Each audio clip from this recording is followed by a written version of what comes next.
आप छात्र हो, आप बेहतर पढ़ाई करना चाहते हो। एक बेहतर छात्र को बनने के लिए सबसे महत्वपूर्ण शरीर का कौन सा अंग है जो उसको विकास करने की जरूरत पड़ती है? बताओ। माइंड, मस्तिष्क। अपने दिमाग को तेज करोगे तभी तो बेहतर छात्र बन पाओगे। अब माइंड को बेहतर करने के लिए क्या करना चाहिए? काजू खाना चाहिए, बादाम खाना चाहिए। आप इंटरनेट पे, यूट्यूब पे देखोगे, वीडियो में देखोगे, आप टीवी पे देखोगे, काजू खाओ, बादाम खाओ, तो ये खाओ, तो वो खाओ, 50 चीजें खाओ। क्या खाओगे? योगा करो। गुड, बहुत अच्छी बात, तालियां बजा दो योगा के लिए। और क्या करना चाहिए दिमाग को तेज करने के लिए? मान लो अगर हम कहते हैं काजू खाना चाहिए, तो बेचारे वो बच्चे जो बहुत अमीर घर के हैं, खूब काजू घर में है, चलो काजू खा लेंगे। बेचारे वो बच्चे जो नहीं, जिनके पास पैसे हैं, वो कहां से काजू खाएंगे? तो दिमाग को तेज करेंगे कैसे? आप अपना दिमाग तेज करना चाहते हो? कितने लोग चाहते हो दिमाग तेज करना? छोटे बच्चे भी चाहते हैं। देखो, बहुत बढ़िया, अच्छी बात। देखो, दिमाग तेज कैसे होगा? दिमाग तेज करने के लिए क्या करना? बस एक सिस्टम समझ लो। दिमाग की कुंजी, जैसे आपके घर में टीवी है ना, टीवी का रिमोट कंट्रोल कहीं और होता है और टीवी कहीं और चलती है। रिमोट कंट्रोल को छूकर आप टीवी के चैनल को बदल सकते हो। उसी तरीके से बिना दिमाग को छुए हुए दिमाग को तेज कर सकते हो। कैसे करना? आप विज्ञान में आपने पढ़ा है, चित्र देखा है दिमाग का, और आपने चित्र देखा है अपने पेट का। पेट कैसा दिखता है? पेट की आकृति देखी आपने? पेट में कैसा दिखाई देता है? ऐसा दिखता है, जिगजैग जिगजैग दिख रहा है ना। हमारी जो आंतें हैं, छोटी और बड़ी आंत, वो कितनी लंबी है? कितनी लंबी है? बड़ी आंत और छोटी आंत दोनों मिलाकर लगभग 7 से 7.5 मीटर की है। गुरुजी सही? 5 मीटर से लेके 5 मीटर तो छोटी आंत के आसपास होती है और 2.5 मीटर के आसपास लगभग बड़ी आंत हो जाती है। हमारी माएं जो घर में साड़ी पहनती है, वो कितनी लंबी होती है? 5 मीटर। 5 मीटर की साड़ी इतनी दूर में आ गई और ऊपर से 2.5 मीटर और 7.5 मीटर लंबी साड़ी, समझ लो पाइप लाइन आपके उस छोटे से मध्य प्रदेश के अंदर है। अब उसी में खाना जाएगा। खाना कैसे घूमेगा? लगेगा जैसे कि काठमांडू की पहाड़ियां हैं, टेढ़ी मेढ़ी। खाना घूमता है, जिगजैग जिगजैग, कितना घूमता होगा। उसी पाइप लाइन में कहीं कैल्शियम उस पाइप से खींचा जाता है भोजन से, कहीं मैग्नीशियम, कहीं पोटेशियम, कहीं सल्फर, कहीं आयरन होता है ना। दिमाग तेज करने के लिए क्या करना है? याद रखो, कुछ चीजों को ध्यान दो जरा। आपके जीवन में जो घटनाएं घटती होंगी उसके ऊपर जरा याद करो। अब तो बड़े हो गए हो तो ज्यादा फर्क नहीं पड़ता होगा। याद करो, जब आप छोटे थे, जब आप थोड़े बच्चे थे, जब आप मिडिल स्कूल में पढ़ते थे, एग्जाम के वक्त क्या कभी आपका पेट खराब हुआ? एग्जाम के वक्त कभी पेट में दर्द हुआ? कभी हुआ किसी के? चिंता हुई? कभी जब डर लगा, कभी भय हुआ किसी भी बात से, तो क्या आपको खाने की इच्छा उस समय होती है? भूख लगती है? कभी क्रोध जगता है तो क्या आप खाना खाते हो? नहीं ना। जबकि क्रोध जगा या भय जगा, वो कहां पे? वो तो मस्तिष्क में ना। मस्तिष्क ने सोचा ना कि मैं डर रहा हूं, मस्तिष्क ने क्रोध किया ना, लेकिन भूख का संबंध तो आपके पेट से है ना। तो पेट ने क्यों नहीं खाना खाया? जब आपका मस्तिष्क अस्त व्यस्त रहता है तो ऑटोमेटिक पेट भी अस्त व्यस्त हो जाता है। छोटे बच्चों से जाकर पूछना, एग्जाम के पहले बहुत टेंशन, बहुत प्रेशर में बच्चे, खास तौर से मैट्रिक के एग्जाम में बच्चों के ऊपर माता पिता जब बहुत प्रेशर बना देते हैं, बेटा फर्स्ट डिवीजन से नीचे और डिस्टिंक्शन से नीचे मार्क्स लाया तो छोड़ूंगा नहीं। बेटे के ऊपर, बेटियों के ऊपर इतना टेंशन कि एग्जाम के एक दिन पहले ही पेट खराब हो जाता है। आप लोग के तो नहीं होते? नहीं होते, क्योंकि मजबूत हो आप लोग। गुरुजी लोगों का आशीर्वाद है, आप लोगों को शारीरिक श्रम करते हो इसलिए मजबूत हो। नहीं तो ज्यादातर दिल्ली और मेट्रो सिटीज के बच्चे तो बीमारी हो जाते एग्जाम के समय पे। क्योंकि जिसके मस्तिष्क पे प्रेशर पड़ता है सबसे बुरा असर उसके पेट पे होता है, और जिसका पेट खराब होता है उसका मस्तिष्क भी खराब हो जाता है। आपने किसी दिन खा ली कुछ स्वादिष्ट स्वादिष्ट भोजन, कचौड़ियां, पकौड़ियां, छोले भटूरे, सिंघाड़े, समोसे, मुंह में पानी तो नहीं आ रहा है, चाउमीन वगैरह खाते हो, उसके बाद ये खाना खाने के बाद अगर आप पढ़ाई करने जाते हो तो क्या पढ़ाई में मन लगता है? क्यों नहीं लगा? पढ़ना तो है दिमाग से ना, खाना तो खाया पेट में, तो फिर क्यों नहीं मन लग रहा है? इसलिए क्योंकि वो जिगजैग जो बना है ना अंदर, वो ट्रैफिक जाम है। अब पेट की तरह कुछ और भी है क्या आपके शरीर में? बताओ, पेट जैसा दिखने वाला कुछ और है आपके शरीर में? मस्तिष्क, खुले हुए मस्तिष्क के तस्वीर को कभी देखा है? कैसा है? जिगजैग, टेढ़े मेढ़े, वो भी वैसा ही है। ये टेढ़ा मेढ़ा सड़क अगर खराब होती है तो वो टेढ़ी मेढ़ी सड़कें भी खराब हो जाती है। जिसका पेट खराब उसका दिमाग खराब, और जिसका दिमाग खराब उसका पेट खराब। बस सिंपल। दिमाग तेज करने के लिए क्या करना? पेट को साफ करो ठीक से, कचड़ा मत भरो, नहीं तो सारा कचड़ा दिमाग में चला जाएगा। जितना पेट साफ होगा उतना ही दिमाग तेज होगा। अब पेट को साफ करने के लिए दिमाग को तेज करना है तो करना क्या होगा? कुछ करेंगे, एक छोटा सा प्रयोग करेंगे आप लोग, लेकिन नियमित करना होगा। और मैं आपको यह भी बता दूं उसके फायदे कितने। कई बार होता क्या है, मैं क्यों करूंगा, फायदे पहले बताइए तब मैं सोचूंगा। एक छोटी सी बात बता दूं, क्योंकि पिछले 20-25 वर्षों का मेरा शोध है उसके ऊपर, और हिमालय के साधकों से लेके बड़े बड़े तपस्वियों के ऊपर भी मैंने उस प्रयोग को किया है, और काफी फायदा हुआ है लोगों को। फायदे मैं पहले ही बता देता हूं आपको।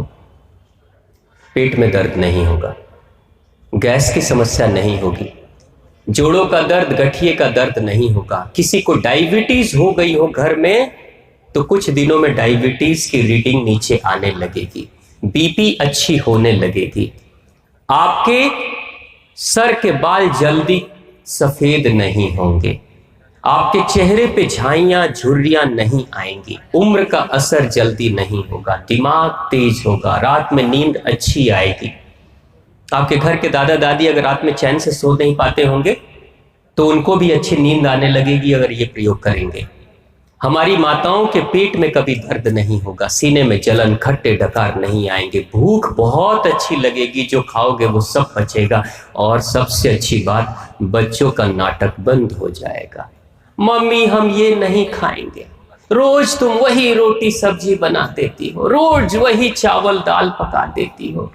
होता है ना, ये बच्चे जो नाटक करते हैं कि हम ये नहीं खाएंगे, हम वो नहीं खाएंगे, और माताएं हाथ में प्लेट लेकर और पीछे पीछे दौड़ती है, बेटा खा लो खा लो खा लो। ऐसे नखरे आप लोग तो नहीं करते? ये नखरे अगर कोई बच्चे करते होंगे तो वो भी सुधर जाएंगे अगर ये प्रयोग करेंगे तो। इसके इतने फायदे, और दिमाग तो तेज होगा। और एक सबसे अच्छी बात आपको पता है क्या होगा? आप लोग एनसीसी के कैडेट्स हो, आपकी स्टेमिना बढ़ जाएगी। इस दुनिया में सबसे ज्यादा हाई स्टेमिना वाला कौन है बताओ? आदमी और जानवर सब मिलाकर बोलो, सबसे ज्यादा स्टेमिना किसमें है? घोड़ा। इसलिए हॉर्स पावर, जबकि उससे ज्यादा शक्तिशाली हाथी है, घोड़े से भी ज्यादा शक्तिशाली हाथी है, लेकिन एलिफेंट पावर तो कभी नहीं बोला ना, हमेशा हॉर्स पावर बोलते हैं। एक स्पोर्ट्स पर्सन को, एक खिलाड़ी को क्या चाहिए? हॉर्स पावर, एलिफेंट पावर नहीं। एलिफेंट पावर खाना है तो कोई बात नहीं, खाते रहो सोते रहो, खाते रहो सोते रहो, कुछ दिन में हाथी तो बन ही जाओगे, हो ही जाओगे, उसके लिए कुछ मेहनत करने की जरूरत नहीं। लेकिन आपको पता है घोड़े का गुण कैसा होता है? घोड़ा, कभी किसी घोड़े को आपने बैठे हुए देखा? बैठे हुए घोड़ा, गाय की तरह, भैंस की तरह? घोड़ा वही बैठता है जो बीमार है। लेकिन आर्मी वालों के घोड़े को कभी आप बैठे हुए नहीं देखोगे, या तो घोड़ा खड़ा रहेगा, नहीं तो गिरा हुआ रहेगा। बिल्कुल गिरा हुआ। अगर फंस गया, चोट लग गई, गिर गया तो गिरा हुआ है, और नहीं तो खड़ा है तो खड़ा है। बीच में बैठा हुआ स्थिति में कभी घोड़ा नहीं रहता है, सो लेता है उसी में। क्यों? इतनी शक्ति है उसके अंदर, घोड़े के अंदर। घोड़े के अंदर स्टेमिना होती है। घोड़े के अंदर स्टेमिना कैसी होती है? घोड़ा जब दौड़ता है ना, घुड़सवार, घोड़े को अगर मारना हो तो सबसे आसान तरीका पता है घोड़े को मारने का क्या है? न चाकू मारो, न गोली मारो, न जहर दो, 10 किलोमीटर दौड़ा कर लाओ और खूंटे में बांध दो, कुछ देर में मर जाएगा। बस इतना ही से मर जाता है घोड़ा। जो अच्छे घुड़सवार होते हैं आर्मी के लोग, वो घोड़ों को दौड़ाते हैं। घोड़ों के लिए ही सिर्फ वही एक जानवर है जिसके लिए अस्तबल बनता है, कोर्टयार्ड बनता है ना। आपने देखा होगा बड़े बड़े बांस के बाउंड्रीज बनाकर और घेरे में घोड़े को छोड़ दिया जाता है। एक जो फौजी होता है घोड़े की सवारी कर कर दौड़ा कर जब आता है तो उस अस्तबल में, उस बड़े से ग्राउंड में घोड़े को छोड़ देता है। घोड़ा दौड़ते रहता है, दौड़ते रहता है, दौड़ते रहता है, और धीरे धीरे धीरे धीरे धीरे धीरे शरीर की गर्मी शांत होती है और तब जाकर घोड़ा एक जगह पे खड़ा होता है। यानी घोड़े को रुकने के लिए भी, जब घुड़सवार पीठ से उतर जाता है उसके बाद भी घोड़े को रुकने के लिए कम से कम 10 मिनट, आधे घंटे, 1 घंटे की जरूरत पड़ती है उसके इंजन को शांत करने के लिए, तब जाकर घोड़ा रुकता है। अगर खूंटे पे बांध दिया आपने ना गाय और भैंस और बकरियों की तरह, तो तुरंत मर जाएगा, सफोकेशन हो जाएगी, दम घुट के मर जाएगा वो, क्योंकि दौड़ नहीं पा रहा है। जैसे ट्रक का इंजन धीरे धीरे गर्म होता है और धीरे धीरे ठंडा होता है, उसी तरीके से घोड़े का इंजन भी धीरे धीरे गर्म होता है और धीरे धीरे ठंडा होता है। ये स्टेमिना है उसकी। और घोड़े की खासियत कैसी है? घोड़े के घुड़सवार क्या कहते हैं? घोड़े के घुड़सवार सबसे ज्यादा खुश इस बात से रहते हैं कि घोड़ों को बैलों की तरह बार बार हाँकने की जरूरत नहीं पड़ती। एक बार पीठ पे एक लात मारते हैं, धीरे से अपने पैरों से इशारा करते हैं, घोड़ा दौड़ने लगता है, दौड़ते रहता है, सरपट भागते रहेगा। 2 किलोमीटर, 3 किलोमीटर, 4 किलोमीटर, 10 किलोमीटर आराम से भाग रहा है। फिर उसको यू टर्न मारो, फिर 10 किलोमीटर आराम से दौड़ रहा है, थकता ही नहीं वो। इसलिए इतना स्टेमिना है उसमें। स्टेमिना इसलिए इतना है क्योंकि हमारे जो लंग्स है ना, फेफड़े, ये मधुमक्खियों के जाले की तरह इसमें छोटे छोटे छिद्र होते हैं। उन्हीं छिद्र के अंदर ऑक्सीजन भरी रहती है, जिसका ये लंग्स जितना ही ब्लॉक रहता है उतना ही कम स्टेमिना उसकी होती है। और जितने ही छिद्र खुले रहते हैं इंसान के और जितनी ज्यादा ऑक्सीजन भरी होती है उतनी ज्यादा स्टेमिना उसकी बढ़ जाती है। योग प्राणायाम कराने में कराया क्या जाता है? सांसें तो लेना और छोड़ना। हर बार हर सांस जब कपालभाति करो, अनुलोम विलोम करो, कोई भी प्राणायाम करो, तो सांसें लोगे और छोड़ोगे तो उससे क्या होगा? अंदर के जो छिद्र ब्लॉक है कार्बन डाइऑक्साइड के कारण से, कार्बन डाइऑक्साइड हटेगी, ऑक्सीजन भरेगी और आपके अंदर की स्टेमिना बढ़ जाएगी। बस स्टेमिना बढ़ाने के लिए योग प्राणायाम करते हैं। लेकिन इस लंग्स का, अगर किसी को दमे की शिकायत है तो दमे की शिकायत सिर्फ फेफड़े के कारण से नहीं होती है। दमे की शिकायत बड़ी आंत के अंदर की गंदगी के कारण से, बड़ी आंत की गंदगी से जाम है अगर वो आंत, तो फेफड़ा जाम हो जाएगा, सांस लेने में दिक्कत होनी शुरू हो जाएगी। यानी अगर किसी को दमे की शिकायत हो रही है, इसका मतलब उस इंसान का पेट ठीक से साफ नहीं हो रहा है, बस सिंपल, और कोई कारण नहीं है। उसका पेट ठीक साफ करने लगो, दमे की शिकायत खत्म हो जाएगी, फेफड़े की समस्याएं खत्म हो जाएगी। तो हम क्या करेंगे? अपने शरीर को स्वस्थ रखने के लिए, अपनी स्टेमिना को बढ़ाने के लिए, क्योंकि मैं कई ऐसे प्रोग्राम भारत के फौजियों के साथ भी मैंने किया है, भारत के जो ट्रेनिंग के फौजी होते हैं खास तौर से, उनके साथ में उस प्रयोग को किया और बड़े अद्भुत परिणाम मिले हैं। आप भी करेंगे, आपके जीवन में 1 महीने अगर सिर्फ आपने कर लिया, 1 महीने में आपके जीवन में अद्भुत परिवर्तन आ जाएगा। और सबसे बड़ा परिवर्तन क्या आएगा? कई लोगों को आपने देखा होगा, सुबह जब सोकर उठते हैं ना, तो शक्ल देखने से ऐसा लगता है कि 12 बज गया अभी। सुबह भी चेहरा लटका हुआ, दोपहर में तो लटकाएंगे, शाम को भी लटका हुआ। जीवन में कोई उत्साह नहीं, कोई खुशी नहीं। कई लोगों से पूछा जाता है, खुश क्यों नहीं रहते हो? क्या है जो देखकर खुश हो? सुबह भी रोना, शाम को भी रोना, दोपहर में भी रोना। आप अगर ये प्रयोग करोगे, आपके मन में बड़ी खुशी आएगी, अंदर से बड़ा उत्साह आएगा, हर कार्य को उत्साह से करोगे। तो वो बहुत छोटा सा प्रयोग है, आप सभी कर सकते हो। क्योंकि जो लोग, अब ये प्रयोग किनको करना है? जिनकी उम्र 15 वर्ष से ऊपर की हो गई है। आप सबकी 15 वर्ष से ऊपर वाली उम्र है ना? 15 वर्ष से जो छोटे बच्चे बैठे हुए हैं, बेटा आपकी 15 वर्ष तो नहीं हुई, 15 वर्ष से जो छोटे उम्र के लोग हैं वो उसकी मात्रा कम रखेंगे, 15 वर्ष से ऊपर वाले उसकी मात्रा ज्यादा रखेंगे। करना क्या, सुबह उठते ही शौचालय जाने से पहले पानी पीना है। अब सुबह कितने बजे उठना है? 8 बजे, 9 बजे, जल्दी तो नहीं बोल दिया, 10 बजे चलेगा, 4 बजे, ठीक है। कितने लोग 4 बजे उठते हैं? देखो उठने वाले बताना। हाँ चलो, कितने लोग 8 बजे के बाद उठते हैं? 8 बजे के बाद, गुड, बहुत अच्छी बात।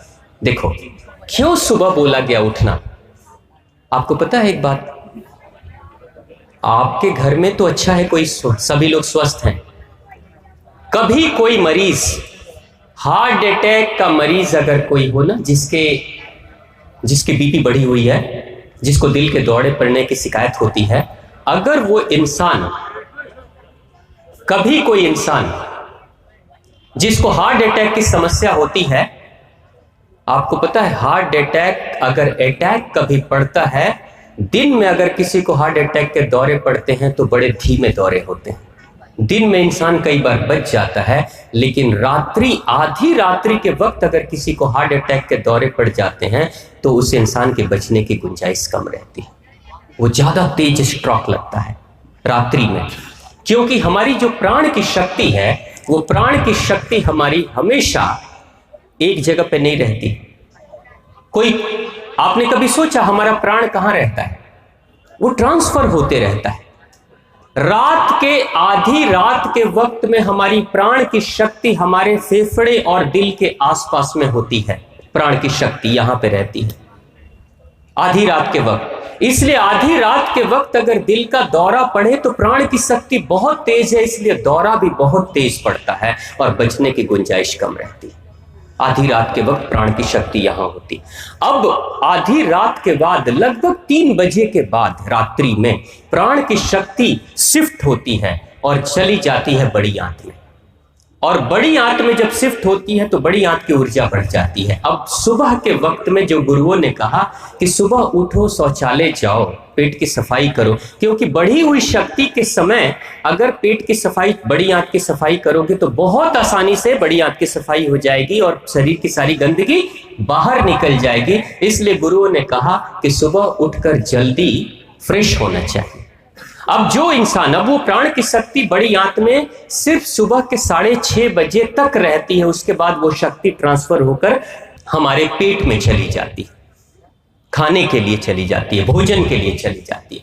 अगर 6:30 बजे से पहले कोई इंसान सुबह में उठकर अपने पेट की सफाई नहीं करता है तो उस इंसान को कब्ज की शिकायत हो जाएगी, फिर उस इंसान को डायबिटीज की समस्या हो सकती है, फिर उस इंसान को बीपी की समस्या हो सकती है, फिर उस इंसान को मानसिक रोग यानी डिप्रेशन की शिकायत हो सकती है शरीर की गंदगी के कारण से। तो उस शुद्धि के लिए सुबह में उठना बहुत जरूरी है। तो सवेरे जब उठते हैं तो उठते ही अगर सूरज के उगने से पहले उठ गए तो बहुत अच्छी बात।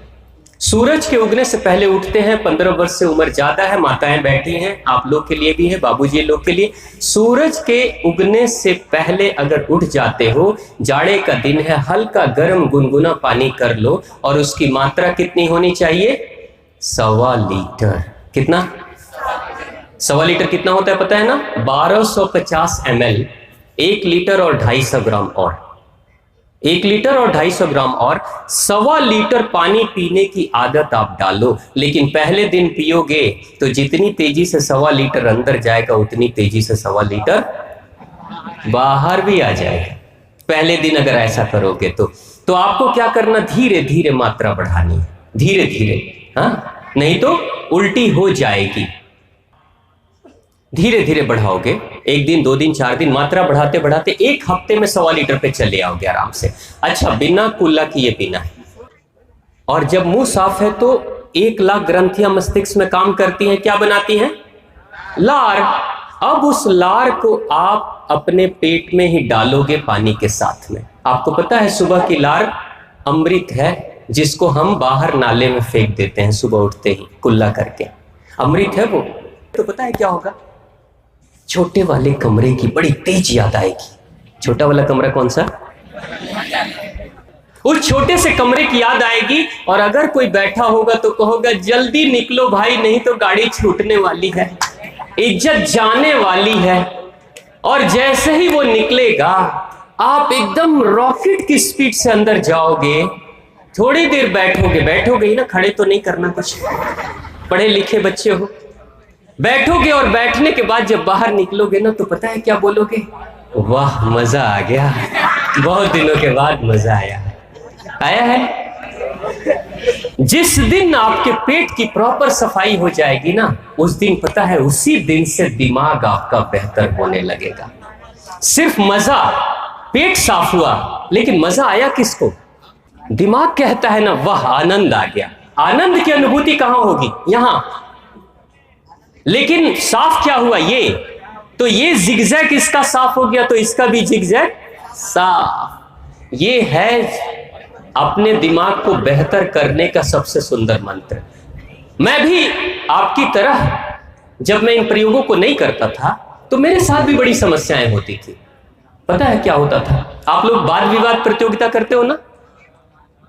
आप लोगों ने भाग लिया स्कूल में, गुरुजी ने कितना सुंदर प्रतियोगिता कराया। वाद विवाद प्रतियोगिता क्यों कराना? दिमाग के मस्तिष्क को, यादाश्त को बेहतर करने के लिए, आपके अंदर के आत्मविश्वास को बढ़ाने के लिए, आपके अंदर के कॉन्फिडेंस को बढ़ाने के लिए। मैंने भी बचपन में जब मैं चौथी क्लास में था तो पहली बार वाद विवाद प्रतियोगिता में मैं भी भाग ले लिया, और जो निबंध था वो तुलसीदास जी महाराज के ऊपर था। अब बड़ी तैयारी करके तो मैं आया, मेरे को कुछ दोस्तों ने कहा कि भाई मत जाओ, वहां जो जाता है वो भूल जाता है, लेकिन फिर भी मैं जिद करके आ गया। अब जब बोलने की बारी आई, सारे बच्चे मेरे मित्र सभी बैठे हुए थे साथ में, मैं खड़ा हो गया। अब तुलसीदास जी महाराज एक महान रामचरितमानस की रचना किया, तुलसीदास जी ने ये किया वो किया, तुलसीदास जी का जन्म,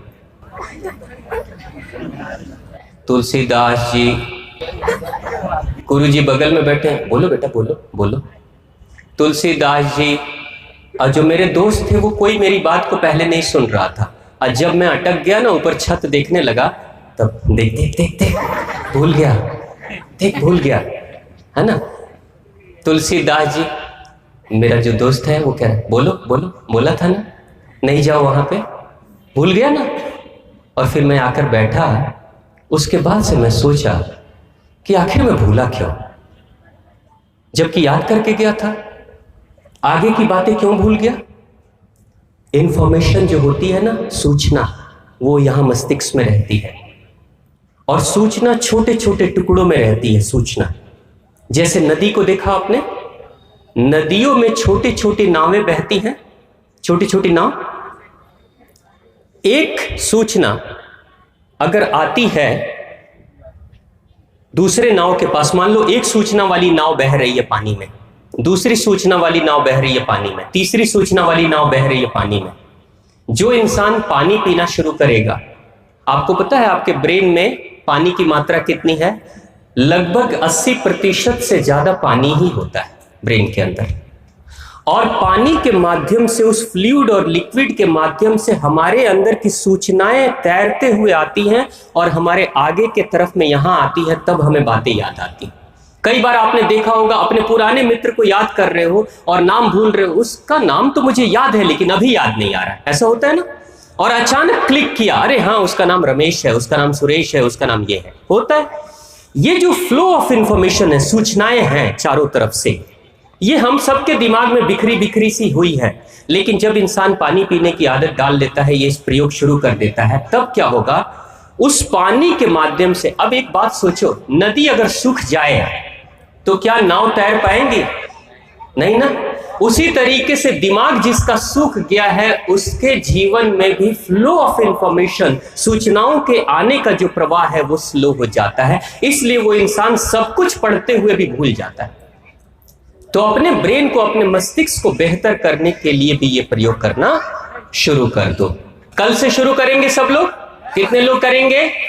पक्का? माताएं नहीं करेंगी, आप लोग भी करेंगी? जरूर करिएगा, बहुत अच्छा परिणाम मिलता है। और 1 महीने सिर्फ आप कर लोगे तो जीवन में अद्भुत परिणाम मिलेगा।